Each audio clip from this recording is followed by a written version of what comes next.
Even without doing any activity, you can still manifest what you want.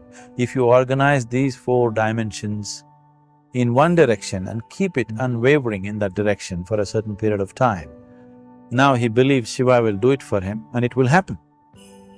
So is Shiva going to come and build your house? No, I want you to understand, God will not lift his little finger for you. What has not happened till now on this planet can happen tomorrow. Human beings are capable of making it happen tomorrow.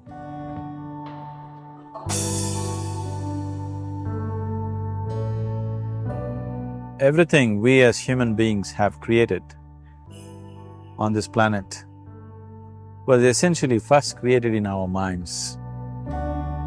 All that you see, which is human work on this planet, first found expression in the mind, then it got manifested in the outside world.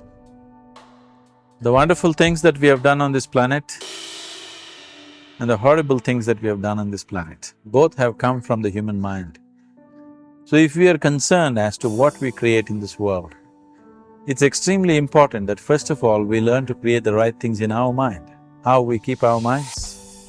If we do not have the power to keep our minds the way we want it, what we create in the world is also going to be very accidental and haphazard.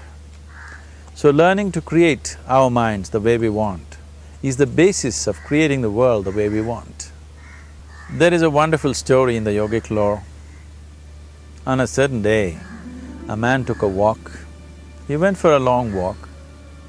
Accidentally, unawares, he walked into paradise. Fortunate, isn't he? He just took a walk and he landed up in paradise. After this long walk, he felt little tired. So he thought, oh, I'm tired, I wish I could rest somewhere. He looked around, there was a nice tree, underneath which there was very cushiony grass. So it was inviting. He went and put his head down there and slept. After a few hours he woke up, well rested, and he thought, oh, I'm well rested, but I'm feeling hungry, I wish I had something to eat. And he thought about all the nice things that he ever wanted to eat in his life. And instantly, all those things appeared in front of him. You need to understand, there the service is like that. Hungry people don't ask questions. Food came and he ate. Stomach became full. Then he thought, oh, my stomach is full, I wish I had something to drink. All the nice things that he ever wanted to drink, he thought about it and all of them just appeared in front of him. Drinking people also don't ask questions, so he drank. Now with a little bit of alcohol in him, you know Charles Darwin told you, all of you are monkeys, your tail fell away. Not me, Charles Darwin told you that you were all monkeys and your tail fell away and then you became human. Yes, definitely the tail fell away. But the monkey, in yoga, we always refer to an unestablished mind as markata, which means a monkey. Why we are referring to the mind as a monkey is, what are the qualities of a monkey? One thing about a monkey is, it's unnecessary movement.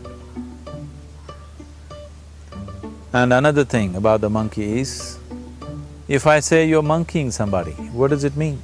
Imitation. Monkey and imitation have become synonymous. So these two essential qualities of a monkey are very much the qualities of an unestablished mind. Unnecessary movement, you don't have to learn it from the monkey, you can teach it to the monkey. And imitation is full-time job of the mind.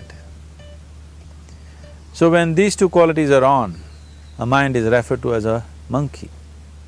So this monkey became active within him. He just looked around, thought, what the hell is happening here? I asked for food, food came. I asked for drink, drink came. There must be ghosts around here. and ghosts came. Oh, the ghosts have come, they're going to surround me and torture me, he thought. Immediately the ghosts surrounded him and started torturing him. Then he started screaming in pain and said, oh, they're going to kill me, and he died. Just now he said he's a fortunate being. The problem is he was sitting under a kalpavriksha or a wishing tree. He asked for food, food came, he asked for drink, drink came, he asked for ghost, ghost came, he asked for torture, torture came, he asked for death, death happened. Now don't go looking for these kalpavrukshas in the forest. You can barely find a tree these days. A well-established mind, a mind which is in a state of samyukti, is referred to as a kalpavriksha. If you organize your mind to a certain level of organization, it in turn organizes the whole system. Your body, your emotion, your energies, everything gets organized in that direction. Once all these four dimensions of you, your physical body, your mind, your emotion and the fundamental life energies are organized in one direction, once you are like this, anything that you wish happens without even lifting a little finger actually. It would help to assist it with activity, but even without doing any activity, you can still manifest what you want if you organize these four dimensions in one direction and keep it unwavering in that direction for a certain period of time. Right now the problem with your mind is, every moment it is changing its direction. It is like you want to travel somewhere and every 2 steps if you keep changing your direction, the question of you reaching the destination is very remote unless it happens by chance. So, organizing our minds and in turn organizing the whole system and these 4 basic dimensions of who you are right now in one direction, if you do this, you are a kalpavruksha yourself. Anything that you wish will happen. But right now, if you look at your lives, everything that you have wished for till now, if it happens, you have finished. Everything and everybody that you have desired for, if all of that lands up in your house today, could you live with that? Once we're empowered like this, it's very important that our physical action, emotional action, mental action and energy actions are controlled and properly directed. If it is not so, we become destructive, self-destructive. Right now, that is our problem. The technology, which is supposed to make our life beautiful and easy, has become the source of all the problem that we are destroying the very basis of our life, which is the planet. So what should have been a boon, we are making a curse out of it. What has brought incredible levels of comfort and convenience to us in the last 100 years or so has also become a threat to our life simply because we are not conscious action, we are in a compulsive state of action. So organizing our minds fundamentally means moving from a compulsive state of activity to a conscious state of activity. You might have heard of people for whom they asked for something and beyond all expectations it came true for them. Generally this happens to people who are in faith. Now, let's say you want to build a house. If you start thinking, oh, I want to build a house, to build a house I need 50 lakhs, but I have only 50 rupees in my pocket, not possible, not possible, not possible. The moment you say not possible, you are also saying I don't want it. So on one level, you're creating a desire that you want something, on another level, you're saying I don't want it. So in this conflict, it may not happen. Someone who has some faith in a god or in a temple or whatever, who is simple-minded, faith works only for those people who are simple-minded.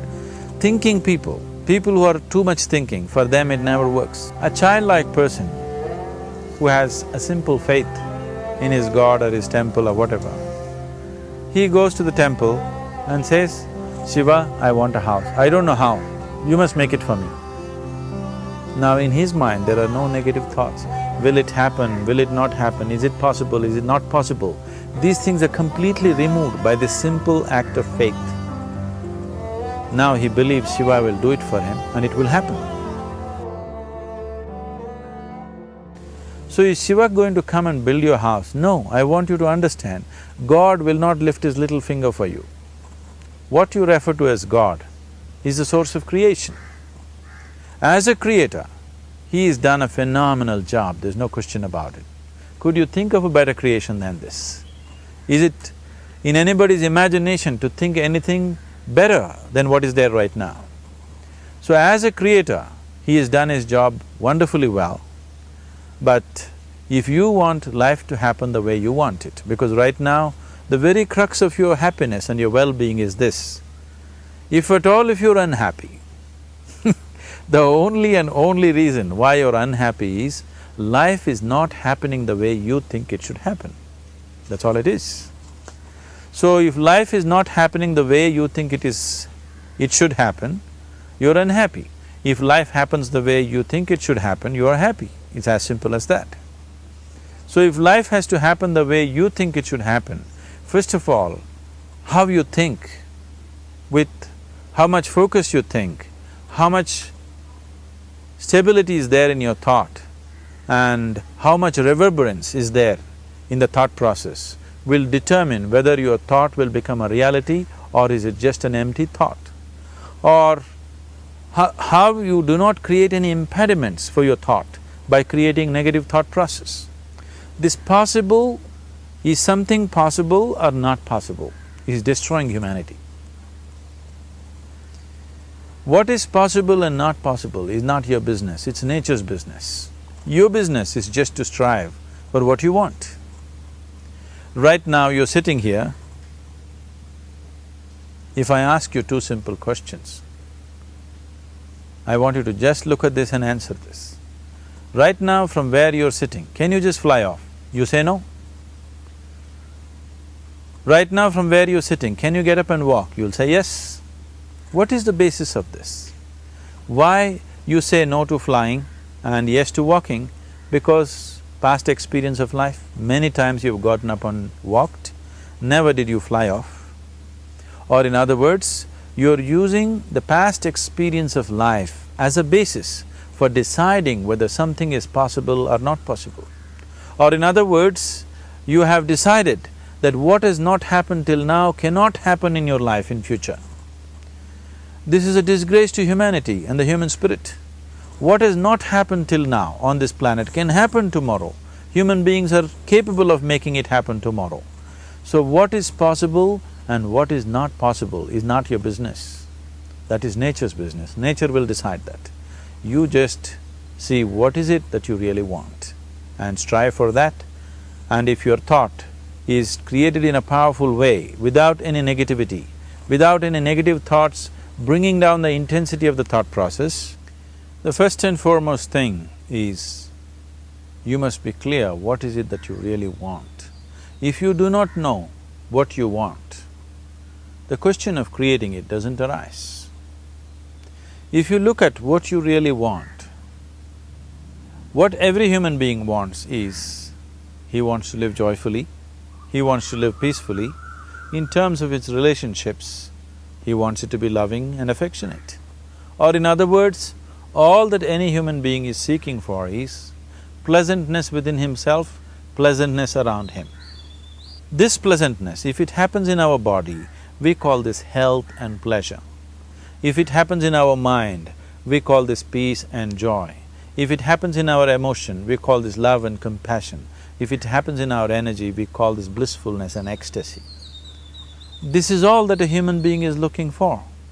Whether he is going to his office to work, he wants to make money, build a career, build a family, he sits in the bar, sits in the temple, he is still looking for the same thing. Pleasantness within, pleasantness around. If this is what we want to create, I think it's time we addressed it directly and commit ourselves to creating it. So you want to create yourself as a peaceful human being, joyful human being, loving human being, a pleasant human being on all levels.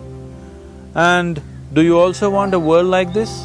A peaceful world, a loving world, a joyful world? No, I want greenery, I want food. When we say a joyful world, that means everything that you want has happened. So this is all that you're looking for. So all that you need to do is commit yourself to creating it, to create a peaceful, joyful and loving world, both for yourself and everybody around you. Every day in the morning, if you start your day with this simple thought in your mind, that today, wherever I go, I will create a peaceful, loving and joyful world. If you fall down 100 times in the day, what does it matter? For a committed man, there is no such thing as failure. If you fall down 100 times, 100 lessons to be learnt. If you commit yourself like this to creating what you really care for, now your mind gets organized. Once your mind gets organized, the way you think is the way you feel, your emotion will get organized. Once your thought and emotion is organized, your energies will get organized in the same direction. Once your thought, emotion and energies are organized, your very body will get organized. Once all these four are organized in one direction, your ability to create and manifest what you want is phenomenal. You are the creator in many ways. That which is the source of creation is functioning within you every moment of your life. It is just that, have you kept access to that dimension or not? Organizing the four basic elements of your life will give you that access. There are tools and technologies to do this. The whole science of yoga, the whole technology that we refer to as yoga is just about this, transforming yourself from being just a piece of creation to become a creator.